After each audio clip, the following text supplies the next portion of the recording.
Last lecture में अपन ने पढ़ा था कि कैसे आप पैरेलल और अगर सीरीज में पाइप्स हो तो आप कैसे उनका डिस्चार्ज फाइंड आउट कर सकते हैं। अब आप पढ़ेंगे कि अगर आपको सबसे पहले तो एक टॉपिक है बहुत ही इंपॉर्टेंट है, वाटर हैमरिंग। वाटर हैमरिंग, ठीक है। वाटर हैमर या वाटर हैमरिंग ये क्या होता है, ठीक है। वाटर हैमर क्या होता है, जब आप पाइप जो है बहुत ही लार्ज डायमीटर की पाइप आप यूज कर रहे हैं, या कई बार छोटी पाइप्स के अंदर भी होता है। आपने देखा होगा कि अगर वो पाइप जो है वो उसका जो वॉल्व है वो थोड़ा सा दूर लगा दिया जाए, लंबी पाइप छोड़ दी जाए, ज्यादातर रबड़ की ट्यूब छोड़ दी जाए, उसमें ज्यादा पता चलता है कि आपने क्या किया, सडन क्लोज कर दिया उसका जो वॉल्व है, ठीक है। सडनली अगर आपने कोई flow in a pipe suddenly brought to rest, अचानक से आप उसको रेस्ट पे ले गए बाय क्लोजिंग वॉल्व। वॉल्व को मैंने सडनली क्लोज कर दिया, जिसके कारण क्या हो गया, फ्लो जो है वो अचानक से रेस्ट में आ गया, ठीक है। मतलब कि एक पाइप थी, पाइप के अंदर क्या हुआ, एक फ्लो चल रहा था पूरी फुल स्पीड के साथ, वेलोसिटी अच्छी वेलोसिटी के साथ, और अपन ने अचानक से क्या कर दिया, वॉल्व क्लोज कर दिया। तो जितनी वेलोसिटी थी वो तो अपनी स्पीड में, वाटर तो पीछे से अपनी वेलोसिटी में आ रहा था, जो जब आपने वॉल्व क्लोज कर दिया, जो आगे वाला जो इसको क्रॉस कर गया वो तो अपनी सेम स्पीड पर रहा, लेकिन जो इसके पीछे से आ रहा था फ्लो ऑफ फ्लूइड वो क्या हुआ, अचानक से रेस्ट में आ गया। तो जितनी इस पोजीशन पर वॉल्व के ऊपर जितनी फोर्स लगेगी, ठीक है, उसको आप क्या बोलते हैं, उसको बोलते हैं वाटर हैमरिंग। वो बहुत ज्यादा होती है, ठीक है। रबड़ की ट्यूब को अगर आप अचानक से बंद करते हो तो वो क्या करती है, अचानक से पीछे से फोर्स इतनी ज्यादा लगती है कि अगर अचानक से बंद करने की बात कर रहा हूँ, कई बार हार्ड ट्यूब की आपने, रबड़ की आपने जो ट्यूब है वो यूज की हुई है, अचानक से आप बॉल बंद करते हो तो वो हिलने लगती है, इतना जोर से प्रेशर से उसका फोर्स लगती है उसके ऊपर, ठीक है। तो the sudden rise in pressure at the point of valve is known as water hammering, ठीक है। तो वाटर हैमरिंग क्या होता है, जब आप सडनली क्लोज कर दो वाल्व को, तो जो फ्लूइड है, जो बहुत ज्यादा फ्लो जो है बहुत ज्यादा स्पीड में चल रहा था, वो रेस्ट में आ जाता है अचानक से। तो वहां पे क्या हो जाता है, उस पॉइंट पे, वाल्व वाले पॉइंट के ऊपर अचानक से वेलोसिटी थी जितनी भी, वो किस में कन्वर्ट हो जाती है, सारी की सारी प्रेशर में कन्वर्ट हो जाती है। तो वो प्रेशर जो सडनली वहां पे राइज हुआ है उस पॉइंट पर, उसको बोलते हैं वाटर हैमरिंग, ठीक है। अब क्या होता है, वाटर हैमरिंग के बाद जो फ्लूइड होता है, अब वो अचानक से यहाँ पे सारा इकट्ठा हो गया, पीछे से और ज्यादा फोर्स आ रही थी, वो भी उसके ऊपर आके धक्के से फोर्स लगती रही। अब जब वो रेस्ट में आ गया तो अब क्या हुआ, जो जितना यहाँ पे इस पॉइंट पे फ्लूइड का प्रेशर राइज हो गया, अब उसको कहीं ना कहीं तो जाना है, आगे तो जा नहीं सकता, वाल्व क्लोज है। तो वो क्या करता है, वो उल्टी डायरेक्शन में चलता है। तो उल्टी डायरेक्शन में चलता है तो एक वेव बनती है उल्टी डायरेक्शन में, ठीक है। A wave is formed in the opposite direction from the closing point. Closing point से opposite direction में एक वेव बनती है। वो वेव क्या करती है, एक साउंड बनाती है, ठीक है। वो साउंड आता है पाइप से, अचानक से आपको उसको बंद कर दिया तो पूरी पाइप के अंदर एक साउंड आएगा, नॉक होएगी उसकी वॉल्स के साथ, तो उसको क्या बोलते हैं, नॉकिंग। नॉकिंग, ठीक है। नॉकिंग क्या होता है, जब आपका फ्लूइड जो है वो हाई प्रेशर के साथ रिटर्न करता है उस वॉल्व वाले पॉइंट के ऊपर से, ठीक है। सारी ये वाला सारी चीज लिखोगे तो क्या होता है, ऑपोजिट डायरेक्शन के अंदर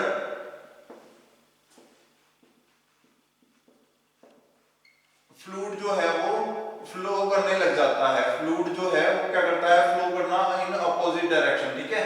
उसके बाद क्या होता है, जब एक वेव प्रोड्यूस होती है, ठीक है, वेव प्रोड्यूस्ड,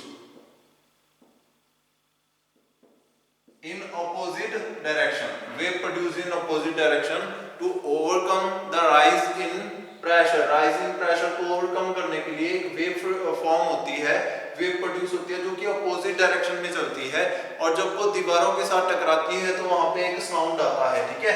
उस साउंड को क्या बोलते हैं, साउंड को क्या बोलते हैं, जो साउंड प्रोड्यूस होता है उसको बोलते हैं नॉकिंग, ठीक है। अब दो चीजें यहाँ पे टॉपिक क्लियर हो गए। सबसे पहले वाटर हैमर क्या होता है, जब अचानक से आपने किसी पाइप के अंदर वाल्व को क्लोज कर दिया तो क्या होता है, वहां पे प्रेशर राइज हो जाता है, जिसके कारण फ्लूइड जो है उसके प्रेशर के अंदर बहुत ज्यादा इंक्रीज हो जाता है, जिसको बोलते हैं वाटर हैमरिंग। और जब वो प्रोड्यूस होता है तो उसके बाद उसको ओवरकम करने के लिए एक बैकवर्ड डायरेक्शन के अंदर एक वेव प्रोड्यूस होती है।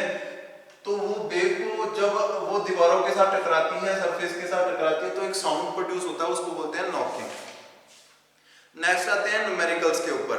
न्यूमेरिकल आते हैं इसके ऊपर से बहुत ज्यादा, ठीक है। सारे फार्मूलाज आपको करवा दिए हैं, फार्मूला बेस्ड ही क्वेश्चन आएंगे, आपको फार्मूला आना चाहिए और कुछ भी नहीं है, ठीक है। जैसे कि एक क्वेश्चन दे रखा है इसके अंदर, कहते water is to be supplied to the inhabitants of a college campus through a main supply, the following data is given. एक कॉलेज कैंपस में एक सप्लाई देनी है, इनहेबिटेंट्स को कुछ वाटर की रिक्वायरमेंट है, उतना वाटर उनको पहुंचाना है, ठीक है।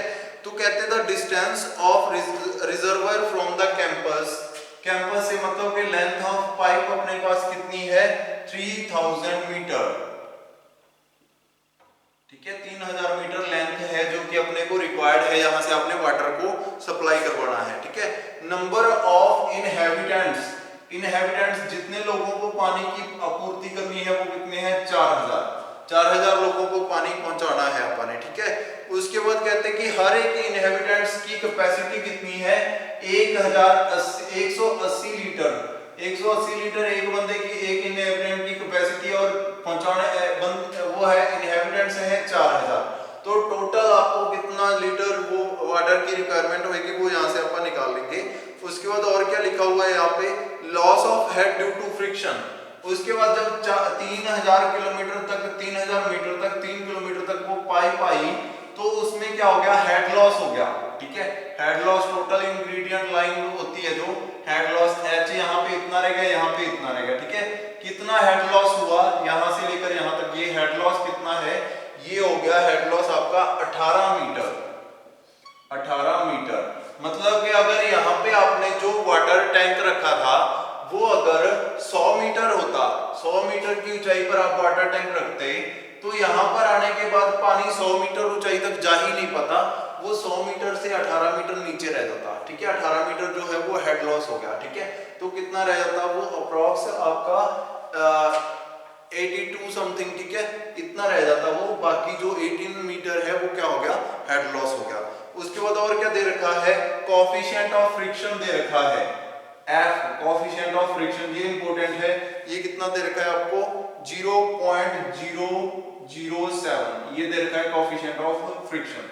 ये सारी चीजें दे रखी हैं। उसके बाद क्या कहता है, if the half of the supply, daily का इतना उसकी लागत है, 180 लीटर एक इनहेबिटेंट को चाहिए और 4000 इनहेबिटेंट्स हैं वहां पे। If the half of the daily supply is pumped in 8 hours, 8 घंटे में आपने इसका जितनी टोटल रिक्वायरमेंट है उसका आधा हिस्सा भेजना है सिर्फ 8 घंटे में, तो आपको कितनी पाइप की, कैसी पाइप की अरेंजमेंट चाहिए। Determine the size of main supply, main supply जो भी है, चाहे वो चैनल है, चाहे वो कुछ भी चैनल के थ्रू ही भेजेंगे आप, उस चैनल की मेन सप्लाई की कितनी डायमेंशन आपको चाहिए, डायमीटर कितना चाहिए, डायमीटर निकालना है आपने, ठीक है। सिंपल सा क्वेश्चन है। 18 मीटर हेड लॉस हो गया है, हेड लॉस HF होता है, HF कितना दे रखा है आपको, head loss due to friction, HF head loss due to friction दे रखा है 18 मीटर, ठीक है। और कोएफिशिएंट ऑफ फ्रिक्शन कितना दे रखा है, 0.007 दे रखा है आपको, ठीक है। आपको निकालना क्या है कि कितने उसका डायमीटर की पाइप चाहिए। आधा हिस्सा अपने 8 घंटे में सप्लाई करना है, तो 8 घंटे में आधा हिस्सा सप्लाई करने के लिए आपको कितनी पाइप की रिक्वायरमेंट है। सबसे पहले अपन निकालेंगे डिस्चार्ज चाहिए कितना, 4000 इनहेबिटेंट्स है, 180 लीटर एक बंदे की कैपेसिटी है, तो टोटल कितना हो गया, अगर आप उसको क्या करें 0.18 जो है उसके अंदर क्या आ गया कि एक जो है consumption of per day 180 litre है, इसको मीटर क्यूब में कन्वर्ट करेंगे तो 1000 से डिवाइड कर दूंगा मैं, ठीक है। 180 डिवाइडेड बाय 1000 से डिवाइड कर दिया तो ये क्या आ गया, मीटर क्यूब। मीटर क्यूब में आ जाएगा ये। तो 4000 इनहेबिटेंट्स हैं, 0.18 मीटर क्यूब एक बंदे की कैपेसिटी, एक इनहेबिटेंट की कैपेसिटी है। तो टोटल कितना आ जाएगा, 720 मीटर क्यूब जो है उसको क्या चाहिए, वाटर चाहिए, ठीक है। 720 मीटर क्यूब क्या चाहिए इनको, वाटर चाहिए। टोटल पूरे दिन की कैपेसिटी है, लेकिन आपको कितना सप्लाई करना है, आधा, ठीक है। लिखा हुआ है उसने half of the requirement is to be supplied, half कर दिया मैंने इसका, हाफ ऑफ टोटल जो आपने डिस्चार्ज चाहिए आपको, डिस्चार्ज टोटल कितना था 720 मीटर क्यूब, लेकिन आपको कितना करना है उसमें से आधा, 720 डिवाइडेड बाय 2 कितने घंटे में करना है, 8 घंटे में। तो 8 पर सेकंड निकालते हैं, आपका डिस्चार्ज हमेशा पर सेकंड में निकालते हैं। दे रखे हैं आवर्स, 12 आवर्स में चाहिए इतना, 8 आवर्स में कितना लगेगा, तो डिवाइड कर देंगे 8 से, और अगर उसको सेकंड मिनट में कन्वर्ट करना है तो 60 से मल्टीप्लाई कर देंगे, अगर मिनट को सेकंड से मल्टीप्लाई करना है तो फिर से 60 से, मतलब कि 3600 से मल्टीप्लाई कर देंगे इस पूरे इक्वेशन को। तो यहां से क्या आ जाएगा आपका डिस्चार्ज, मतलब कि 720 का आधा हिस्सा आपने 8 घंटे में सप्लाई करना था, तो 1 सेकंड में आपको कितना डिस्चार्ज चाहिए, 1 सेकंड में आपको यहां से आप इक्वेशन को सॉल्व करोगे तो 0.0125 मीटर क्यूब पर सेकंड, ये आ जाएगा आपका टोटल डिस्चार्ज, ठीक है। इतना डिस्चार्ज आपने 1 सेकंड में करना है। यहां तक आपका क्वेश्चन सॉल्व हो गया है, आपको डिस्चार्ज मिल चुका है, इतना डिस्चार्ज आपको चाहिए। उसके बाद अब क्या चाहिए आपको, वेलोसिटी चाहिए, ठीक है। वेलोसिटी निकालने के लिए आपके पास सबसे पहले आप देखो कि कौन कौन सी चीजें अवेलेबल है, ठीक है। डिस्चार्ज आपको पता चल गया। दूसरा अब आपने क्या करना है, डिस्चार्ज लाइक आपको वेलोसिटी, आपको डायमीटर निकालना है। डायमीटर निकालने के लिए डिस्चार्ज का फार्मूला लग सकता है, discharge is equal to area into velocity. Area के अंदर क्या आ जाता है, एरिया के अंदर डायमीटर आता है, डायमीटर का स्क्वायर करते हैं, आप फार्मूला पुट करते हैं π/4 d स्क्वायर, π/4 d स्क्वायर, यहाँ पे डायमीटर आ गया। यहाँ से आप डायमीटर, अगर आपको वेलोसिटी पता हो, डिस्चार्ज आपको पता चल चुका है, अब आपने क्या निकालना है, सिर्फ वेलोसिटी निकालनी है फ्लूइड की। अगर आपको वेलोसिटी मिल गई तो आपको आसानी से डायमीटर पता चल जाएगा। तो वेलोसिटी का फार्मूला क्या होता है, कैसे निकाल सकते हैं आपके पास दे रखा है HF, head loss due to friction.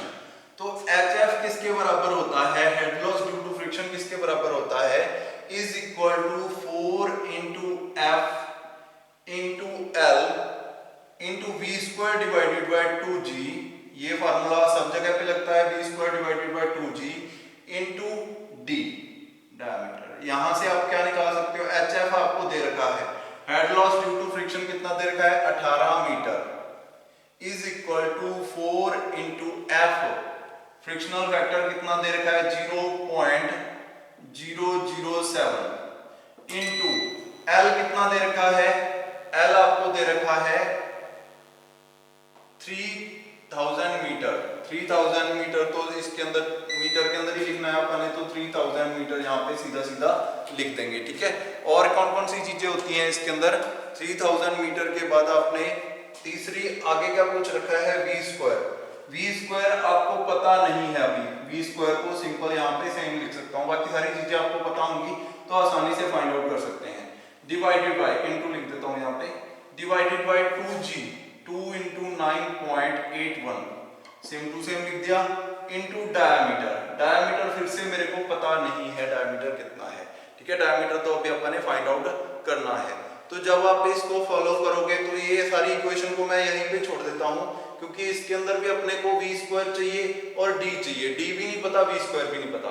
दूसरा मैंने आपको क्या बताया था कि डिस्चार्ज का फॉर्मूला होता है Q इज इक्वल टू, फिर से मैं आपको लिख देता हूँ, Q is equal to area into V, ठीक है, एरिया इंटू V वेलोसिटी, ठीक है। तो यहां से अगर मैं वेलोसिटी फाइंड आउट करना चाहूं तो वेलोसिटी कितना आ जाएगा, velocity is equal to discharge divided by area. Velocity is equal to, यहां पे वेलोसिटी को मैंने इधर रख लिया और discharge divided by area, area को इधर ले आया, ठीक है। तो वेलोसिटी कितना आ जाएगा आपका वेलोसिटी निकालना हो तो velocity is equal to discharge कितना है 0.0125 डिवाइडेड बाय एरिया कितना है pi by 4 D square. Velocity कितना आ गया पाई बाय 4 डी स्क्वायर। ठीक है, वेलोसिटी को भी मैंने डी स्क्वायर वाली फॉर्म में कन्वर्ट कर लिया और यहाँ पे आपके पास वेलोसिटी यहाँ पे भी है तो इसको भी मैं क्या करता हूँ डी स्क्वायर वाली फॉर्म में कन्वर्ट कर लेता हूँ। निकालना क्या है आपने डायमीटर निकालना है। डायमीटर यहाँ से आसानी से क्योंकि डायमीटर की फॉर्म में ही इसको कन्वर्ट कर लिया और डायमीटर की फॉर्म में ये पहले से तो है ही। ठीक है, यहाँ पे भी डायमीटर पड़ा है, बी की जगह पे मैं क्या पुट कर देता हूँ ये सारी इक्वेशन पुट कर देता हूँ। तो यहाँ पे मैं ऊपर रफ करके यहाँ पे लिख देता हूँ ये वाला अपना सॉल्व हो चुका है।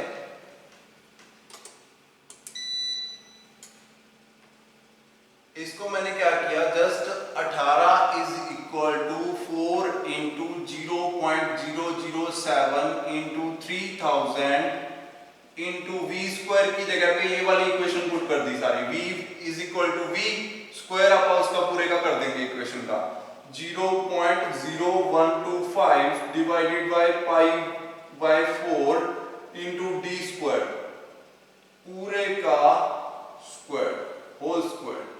ठीक है, ये आ गई फर्स्ट इक्वेशन और डिवाइड करना है अपन इसको किसके साथ g into 9.81 into D D यहाँ पे सिंपल डी है। ठीक है, तो यहाँ पे क्या होगा जब आप इस इक्वेशन को वो करोगे सॉल्व करोगे तो आप देखोगे कि ये जो 125 था इसका क्या होगा, इसको तो आप सेम टू सेम लिख सकते हैं। ठीक है, जब आप उसको पाई बाय 4 के साथ डिवाइड करोगे यहाँ पे पाई बाय 4 डी स्क्वायर भी था तो 4 के साथ जब उसको मल्टीप्लाई करोगे ये सिर्फ इतनी इक्वेशन को आप इतनी इक्वेशन को सॉल्व कर लोगे तो यहाँ पे क्या आ जाएगा डी स्क्वायर को नीचे ऐसे का ऐसे ही पड़े रहने देंगे अपन 18 is equal to 4 into 0.007 into 3000। सिर्फ इतनी इक्वेशन को सॉल्व करता हूं मैं। पाई बाय 4 पड़ा है यहाँ पे और ऊपर है 0.0125।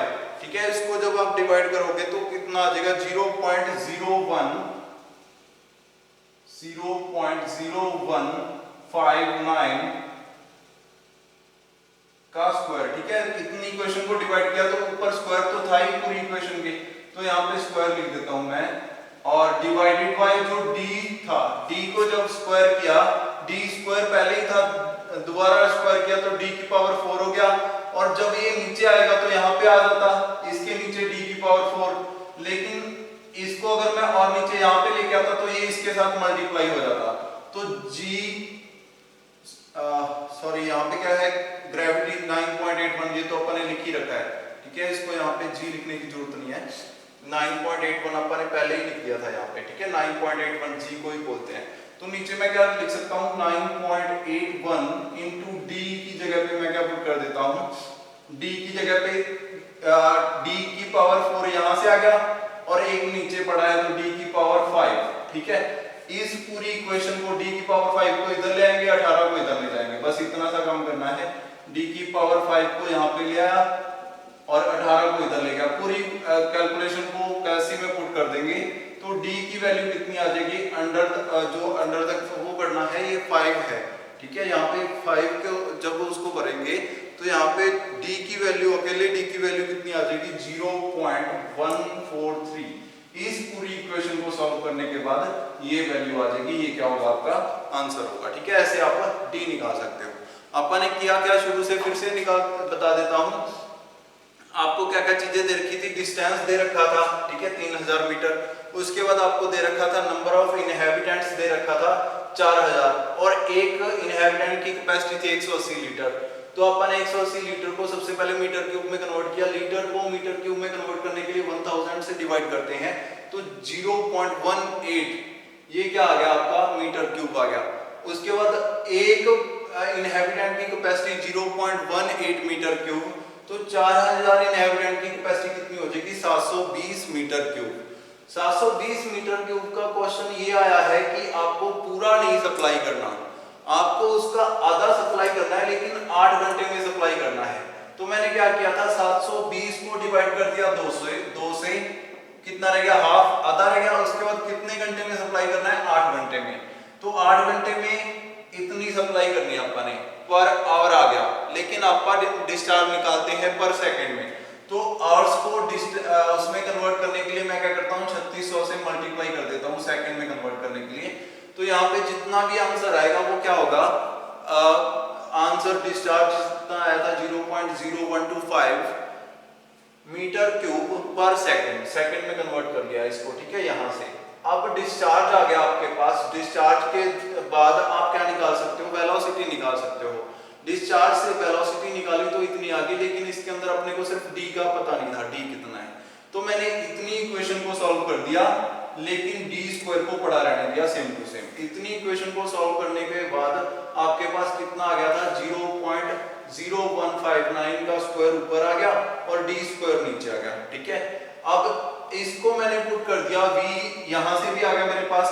और मैंने एक और इक्वेशन पढ़ी थी जिसके अंदर आपका क्या होता है, head loss due to friction is equal to 4 into F into L into V square divided by 2G into D, ठीक है। 2G आएगा यहाँ पे बेटा, G वो G नहीं लिखा था, 2 लिखा हुआ था, 2G into D, ठीक है। तो 2G into D जब आप लिखोगे यहाँ पे भी 2 आएगा, ठीक है। फिर सॉल्व करना है इसको, सॉरी थोड़ी सी गलती रहेगी अपने से। 2G into D, तो 2 into G into D, ठीक है। G कितना 9.81, 2 अपना सेम टू सेम और डायमीटर का डायमीटर। तो जब आपने क्या किया, यहाँ पे आपके पास डायमीटर के स्क्वायर का v के वैल्यू पुट की तो उसका होल स्क्वायर फिर से आ गया। तो जब स्क्वायर पहले से यहाँ से भी स्क्वायर आया और होल स्क्वायर भी है, तो दोनों को जब मल्टीप्लाई होंगे तो ये कितना बन जाएगा 4 और एक डी नीचे पड़ा है, तो टोटल कितने हो जाएंगे 5, डी की पावर 5 हो जाएगी। डी की पावर 5 नीचे आ गई, डी की पावर 5 यहाँ पे नीचे आ गई थी और यहाँ पे सामने 18 था, तो मैंने इंटरचेंज कर दिया नीचे से। और यहाँ पे जितनी वैल्यू आएगी डी की वैल्यू आप यहाँ से कैलसी के अंदर इसको पूरे को पुट करके निकाल सकते हो। डी इज इक्वल टू 0.143, ऐसे आपकी वैल्यू आ जाएगी डी की। तो ये चैप्टर में ऐसे ही न्यूमेरिकल्स आएंगे फ्रिक्शन के ऊपर, ठीक है। आपको फ्रिक्शनल फैक्टर दे रखा होगा, कोएफिशिएंट ऑफ फ्रिक्शन, आपने उसको निकाल के बस ये वाले क्वेश्चन सॉल्व करने हैं। एक दो क्वेश्चन आप खुद सॉल्व करके देखना, अगर कोई दिक्कत आती है तो मुझे कभी भी व्हाट्सएप पे मैसेज करके पूछ सकते हो। मैं आपको वही न्यूमेरिकल्स दोबारा करवा दूंगा, जहाँ नए न्यूमेरिकल जिनके अंदर आपको दिक्कत आ रही है वो न्यूमेरिकल आप सॉल्व कर लेंगे, ठीक है। आज के लिए इतना ही, बाकी नेक्स्ट लेक्चर के अंदर नेक्स्ट चैप्टर के अंदर बारे में पढ़ेंगे। Thank you.